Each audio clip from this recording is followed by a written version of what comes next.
नमस्कार दोस्तों, स्वागत है आप सभी का इस चैनल पे।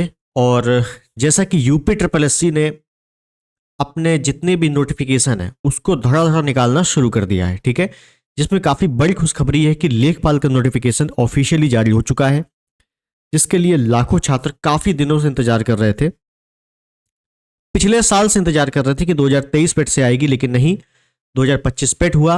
और उसके बाद आज यानी कि कल रात को ये ऑफिशियली इसका विज्ञापन जारी हो गया है, ठीक है। मैंने इसके विज्ञापन को, इसके जो नोटिफिकेशन है उसको काफ़ी अच्छे से पढ़ा है। और जितने में भी आप थोड़ा सा डाउटफुल हो वो सारी चीज़ें इस वीडियो में क्लियर हो जाएंगी, तो पूरा वीडियो लास्ट तक देखना। सारी चीज़ें क्लियर हो जाएंगी कि 12th पास ट्रिपल सी 15 गुना लिखा है, तो इसमें कई लोग कन्फ्यूज़न है, ठीक है। और सिलेबस चेंज हो गया है, ठीक है। तो इसमें कैसे क्या है, ठीक। तो काफ़ी अच्छा मौका है। जिनके भी पेट में कितने मार्क्स हैं वो ही बताऊंगा, ठीक है। क्योंकि सबसे बड़ी दिक्कत है कि 15 गुना लिखा हुआ है, तो इसमें क्या है, ठीक। तो इसके बारे में बात करेंगे। तो काफ़ी बड़ी न्यूज़ है। और अब ध्यान रखिएगा कि यूपी ट्रिपल एससी से जितनी भी वैकेंसी है, मैं आपको एक वीडियो बना के बताऊंगा कि कितनी वैकेंसी आनी है, कौन कौन सी है और लगभग कितने पद हैं। वो सभी विज्ञापन बिल्कुल तैयार हैं यूपी ट्रिपल एससी से, और धड़ाधड़ इसी प्रकार से जारी हो जाएंगे, कभी भी देखने को मिल जाएंगे। हो सकता है जब ये वीडियो बन रहा हो तो अगला विज्ञापन आ गया हो, ठीक है। तो चलिए पहले बात करते हैं मुख्य चीजों पर। तो पहले मैं नोटिफिकेशन पे चलता हूं, वहां पे देखते हैं। तो देखिए, हम लोग ऑफिशियली नोटिफिकेशन पे आ चुके हैं, ठीक है ना। ये है नोटिफिकेशन, उत्तर प्रदेश अधीनस्थ सेवा चयन आयोग लखनऊ, और लेखपाल मुख्य परीक्षा 25/01, ठीक है। तो हालांकि ये जनवरी में जारी होने की कई लोग बात कर रहे थे, लेकिन ये दिसंबर में ही आ गया है। काफी अच्छी, मतलब आयोग इस समय काफी तेजी में काम कर रहा है। और इसका देख लेना, मुख्य परीक्षा भी बहुत जल्द हो जाएगी। जो मुख्य परीक्षा है ये भी आपकी काफी जल्द हो जाएगी। खैर, अभी हम नोटिफिकेशन में बात करेंगे केवल। तो विज्ञापन 16 तारीख को जारी हो चुका है। इसकी जो फॉर्म डेट है ऑनलाइन आवेदन, वो 29/12 से शुरू होगा, यानी कि 29 दिसंबर से शुरू हो जाएगा। और लास्ट डेट 28 जनवरी 2026, ठीक है। तो ये अपना 29 तारीख के बाद कभी भी अपना फॉर्म भर लेना, कोई दिक्कत की बात नहीं।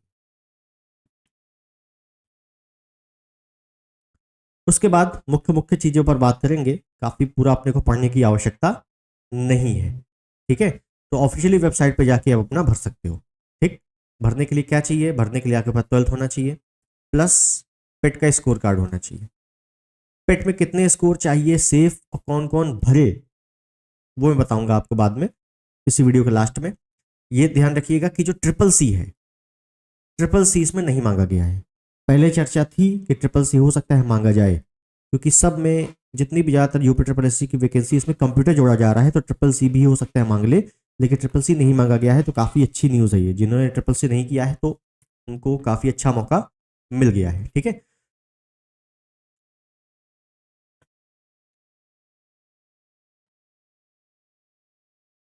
25 रुपये आपके लगेंगे फॉर्म फीस पहले, ठीक है। फिर उसके बाद अगर आप शॉर्ट लिस्टिंग हो जाते हो तो उसके बाद आपको मेन फीस देनी पड़ेगी बाद में, ठीक है। तो ये कैटेगरी वाइज वैकेंसी है। कुल वैकेंसी 7,994 है, जितनी बताई गई थी आयोग के द्वारा। सभी स्थायी पद हैं, कोई दिक्कत नहीं है, सरकारी है। यूआर के पद सबसे ज़्यादा है, उसके बाद है एससी, उसके बाद है एसटी, ओबीसी के पद कम है, यानी कि 27% आरक्षण मिलता है, तो वो नहीं है। ये क्यों नहीं है, इसमें क्या इफेक्ट पड़ेगा। और सुप्रीम कोर्ट का एक ऑर्डर आया था आरक्षण को लेके, इसकी वीडियो में इसके बारे में हम लोग थोड़ा सा बाद में बात करेंगे, ठीक है ना। ये पद हैं ऑलरेडी, कम पद हैं, और इसमें आयोग को थोड़ा सा देखना चाहिए। और ईडब्ल्यूएस के 792, ठीक है। तो ये अपना देख लेना।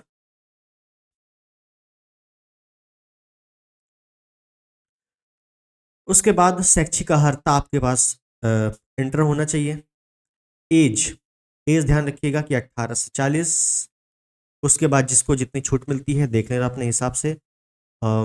लगभग 3 वर्ष की छूट ओबीसी को है शायद, और बाकी 5 वर्ष की छूट एससी एसटी को है, ठीक है।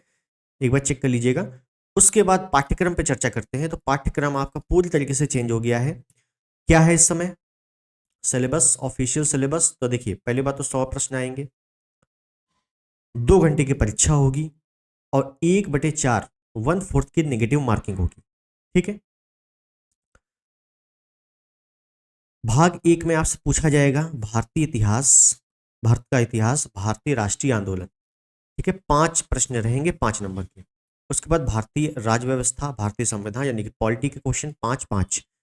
भारत एवं विश्व व भूगोल 5 प्रश्न रहेंगे 5 नंबर के। भारतीय अर्थव्यवस्था, सामाजिक विकास यानी कि इकोनॉमिक्स के 5 प्रश्न रहेंगे 5 नंबर के। ग्राम समाज और विकास यानी कि ग्रामीण परिवेश, ये रहा ग्रामीण परिवेश, कितने 5 प्रश्न 5 नंबर के। राष्ट्रीय अंतरराष्ट्रीय महत्व यानी कि करंट अफेयर 5 प्रश्न 5 नंबर के। साइंस के प्रश्न रहेंगे 5 प्रश्न 5 नंबर के। उसके बाद एनवायरमेंट, पर्यावरण, आपदा प्रबंधन के 10 प्रश्न, ये इंपॉर्टेंट है। और आपने देखा होगा इस समय जितने भी परीक्षाएं हो रही है तो इन्वायरमेंट से क्वेश्चन अच्छे खासे पूछे जा रहे हैं, ठीक है। उसके बाद डीआई रहेगा, डेटा इंटरप्रिटेशन, 10 प्रश्न 10 नंबर के। सामान्य हिंदी 10 प्रश्न 10 नंबर के, ठीक है। तो ये रहा भाग 1 में, जो काफी अच्छा मुझे सिलेबस लगा पर्सनली। मैथ हट चुकी है, रीजनिंग हट चुकी है, मैथ भी हट चुकी है, मैथ में केवल डीआई है बस, ठीक है। कंप्यूटर, ग्रामीण परिवेश से पीछा छूटा तो कंप्यूटर ने पकड़ लिया हाथ, ठीक है। तो भाई कंप्यूटर कितने 15 प्रश्न 15 नंबर के।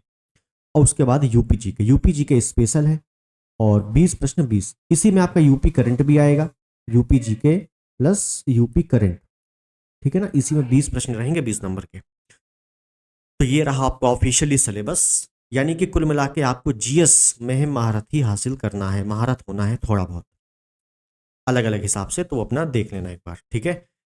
और लगभग लगभग जैसा पेट का सिलेबस है ना, 5-5 नंबर की सारी चीजें आती हैं, तो उसी प्रकार से है।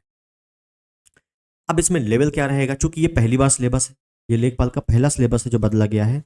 पिछली बार कुछ और सिलेबस था, इस बार कुछ और है, अगली बार लेखपाल आएगी तो हो सकता है कुछ और होगा, है ना। तो हर बार सिलेबस बदल रहा है।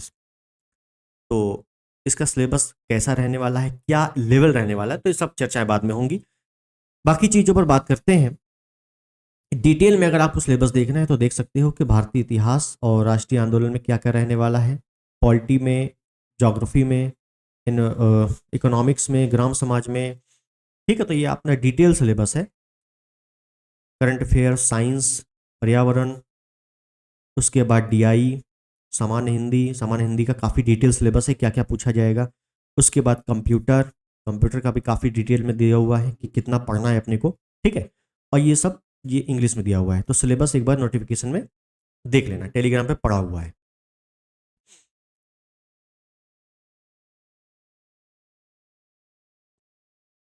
अब यहां पे बात आती है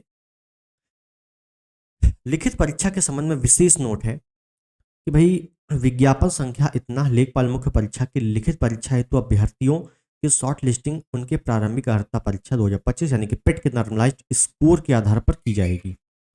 प्रश्नगत विज्ञापन के अंतर्गत विज्ञापित पदों के सापेक्ष श्रेणीवार 15 गुना अभ्यर्थियों को धारित करने वाले समस्त अभ्यर्थियों को सम्मिलित करते हुए लिखित परीक्षा हेतु शॉर्टलिस्ट किया जाएगा। कितना गुना, 15 गुना। कितना गुना भाई साहब, 15 गुना शॉर्ट लिस्टिंग होगी, ठीक है। इसके बारे में भी बात करेंगे। तो ये सारी चीजें आप लोग एक बार खुद से पढ़ लेना, बहुत ज्यादा डिटेल नहीं है, सिलेबस मुख्य है और विशेष आपको योग्यता भी नहीं चाहिए, इंटर पास चाहिए, ठीक है। ये सारी चीजें यहां से समाप्त हो गई। विज्ञापन बहुत बड़ा नहीं है, अपना देख लेना एक बार। अब बात करते हैं अपनी मुख्य चीजों पर। तो पहली चीज आपको समझ में आ गया कि आपको 12th चाहिए, 12th आप पास होने चाहिए, एज आपकी 18 से 40 चाहिए। मैं स्टार बना रहा हूँ, अपने रिजर्वेशन के हिसाब से देख लेना आपकी क्या एज है ना। तो उसमें आपको रिलैक्सेशन SC ST OBC को मिलता है, इसके बाद ही भर सकते हो फॉर्म, ठीक है। पेट का स्कोर कार्ड चाहिए, यानी कि पेट का आप एग्जाम दिए होने चाहिए, ठीक। CCC नहीं चाहिए, ये बातें क्लियर हो गई। अब बात आती है कि पेट कट ऑफ, जो कि सारी चीजें यहीं पर टिकी हुई है कि भाई पेट कट ऑफ क्या रहेगा। 15 गुना साफ साफ दिखा हुआ है। तो देखिए मैं आपको बता दूं कि UP SSC की जितनी भी भर्तियां हैं वो निकालता है ऑफिशियली, उसमें सभी में वो 15 गुना लिखता है कि हम 15 गुना मुख्य परीक्षा में बुलाएंगे, लेकिन बुलाता है वो मिनिमम 30 गुना, ये है मिनिमम, और मैक्सिमम वो बुलाता है लगभग 45 गुना, क्योंकि कई ऐसी वैकेंसीज है जिसमें उसने 45 गुना भी बुलाया है। ठीक है, तो ये ऐसे मतलब मैं अपने आप नहीं कह रहा हूँ, ये ऑफिशियली डाटा है, ठीक है। और मिनिमम 30 गुना बुलाता है, तो ये 15 गुना का तो पहली बात चेक कर लेता, ठीक है। कितना बुलाएगा, 30 गुना बुलाएगा कम से कम, और ज़्यादा से ज़्यादा 45। अब बात रहती है कि कितना बुलाएगा, कि मैं लेके चल रहा हूँ 8,000 पद है, ठीक है ना, 8,000 पद है, क्योंकि आंकड़ा थोड़ा सही हो जाएगा, कैलकुलेशन करने में आसानी हो जाएगी। इसमें अगर 30 गुना बुलाता है, जो कि फिक्स है, ये फिक्स है, ये मैं बिल्कुल 100% दावा कर रहा हूँ, ठीक है ना। तो 2,40,000 स्टूडेंट होते हैं, 2,40,000। और आप अपने परसेंटाइल, जो आपका परसेंटाइल स्कोर है, उसके अनुसार आप अपनी रैंक निकाल सकते हो कि आपकी रैंक कितनी आ रही है। मान लीजिए आपकी रैंक आ रही है 1,51,000 आ रही है, तो आप इसमें शॉर्ट लिस्ट हो जाओगे आराम से, कोई दिक्कत नहीं होगी। आपकी अगर रैंक आ रही है मान लीजिए 3,00,000, 3,00,000 भी रैंक आ रही है, तो आप इसमें शॉर्ट लिस्ट नहीं हो पाओगे, जाहिर सी बात है। अब ये किस पे डिपेंड करेगा, ये डिपेंड करेगा गुने पे, कितना गुना बुला रहा है। अब यहाँ पे बात आती है पर्सनल अनुभव का, कि भाई चुनाव है, कई साल से वैकेंसी नहीं है ये, तो उसको 50 गुना 60 गुना बुलाना चाहिए। कई कई टीचर 60 गुना तक कह रहे हैं कि भाई हो सकता है 60 गुना बुला ले, तो मैं पहले ही आपको बता दूं कि 60 गुना नहीं बुलाएगा किसी कीमत पे, ठीक है। आप चाहे उस पर धरना प्रदर्शन दे दो, ठीक है। तो 60 गुना नहीं बुलाएगा, 30 गुना फिक्स है, ये फिक्स है कि भाई इतना बुलाएगा। और अगर थोड़ा सा प्रेशर बना तो 40 गुना, ठीक, इसके आगे वो नहीं जाएगा आगे, ठीक है। तो कुल मिला के बात इतनी है, अगर आपके 62-63 के आसपास हैं, प्लस माइनस 2 बिल्कुल नहीं, 62-63 यही मैं कहूँगा, तो आप 100% श्योर हो, 100% श्योर हो कि आप मुख्य परीक्षा में बैठोगे। इसके नीचे हैं तो फिर मुझे थोड़ा सा डाउट है, फिर इंतजार करना पड़ेगा गुने के हिसाब से, कितना गुना बुला रहा है, ठीक है। फिर आपको इंतजार करना पड़ेगा। लेकिन मैं यही कहूँगा, अगर आपके इसके प्लस नंबर है, तो आपको बैच लेना हो, तैयारी करनी हो, कहीं भी करना हो, कुछ भी करना हो, तो आप लेखपाल अगर बनना है, लेखपाल साहब अगर बनना है, तो आप तैयारी शुरू कर दो। और अगर आपको थोड़ा सा डाउट है, खुद पे डाउट है कि यार हो सकता है मैं सिलेक्शन हो पाए नहीं हो पाए, तो जो भी कॉमन सब्जेक्ट है, जो भी आप तैयारी कर रहे हो उसका कॉमन सब्जेक्ट है, तो वो आप पढ़ते रहो। जैसे जीएस है, अब जीएस सभी में आती है, तो जीएस पढ़ते रहो। हिंदी, यूपी के हर एग्जाम में हिंदी है, तो हिंदी पढ़ते रहो। बचा क्या आपको, कंप्यूटर, यूपी ट्रिपल एससी के हर परीक्षा में कंप्यूटर है, तो कंप्यूटर पढ़ते रहो। बचा क्या है, आपका ग्रामीण प्रवेश थोड़ा सा बचा, प्लस डीआई बची, यही दोनों आपको थोड़ा सा बहुत एक्स्ट्रा पढ़ना रहेगा, ठीक है। तो बाकी सब सिलेबस वही है, कॉमन है, जो भी आप जनरल एग्जाम में पढ़ते हो, ठीक है। तो ये रही बात, मेरा कट ऑफ ये है 62-63, और अब आयोग का देखना रहेगा, ठीक है। तो मैं ये नहीं कहूँगा 60 गुना बुलाएगा, 50 नंबर जाएगा, क्योंकि मेरे को कोई बैच बैच बेचना नहीं है इसमें, ठीक है। तो ये बातें आपको ध्यान से समझ में आ गई होंगी, मैंने सारी चीज़ें आपको बता दी, कोई भी डाउट नहीं रहना चाहिए। जो भी आपका ऑफिशियल सिलेबस है अपने हिसाब से तैयारी करो, चूंकि अगर आप इसमें शॉर्ट लिस्ट हो रहे हो, इसका मतलब है कि आपके स्कोर अच्छा है और आप पहले से अच्छे जानकार, तो आपको बहुत ज़्यादा बताने की आवश्यकता नहीं है, ठीक। तो आई होप वीडियो आपको समझ में आ गया होगा, और इसके बारे में मैं एक और वीडियो लेकर आऊँगा काफ़ी डिटेल में, जो कि आरक्षण वाला प्रॉब्लम है, ठीक है ना, कि ओबीसी की सीट कम है, तो इसमें क्या क्या होगा। और जो सुप्रीम कोर्ट का एक ऑर्डर आया था आरक्षण को लेके, तो इसमें हम क्या जनरल में फाइट नहीं कर पाएंगे, है ना। तो वो सारी चीज़ें मैं अगले वीडियो में डाउट क्लियर कर दूंगा, ठीक। तो आई होप वीडियो आपको समझ में आ गया होगा। मिलते हैं अगले वीडियो में, तब तक के लिए नमस्कार, जय हिंद, वंदे मातरम।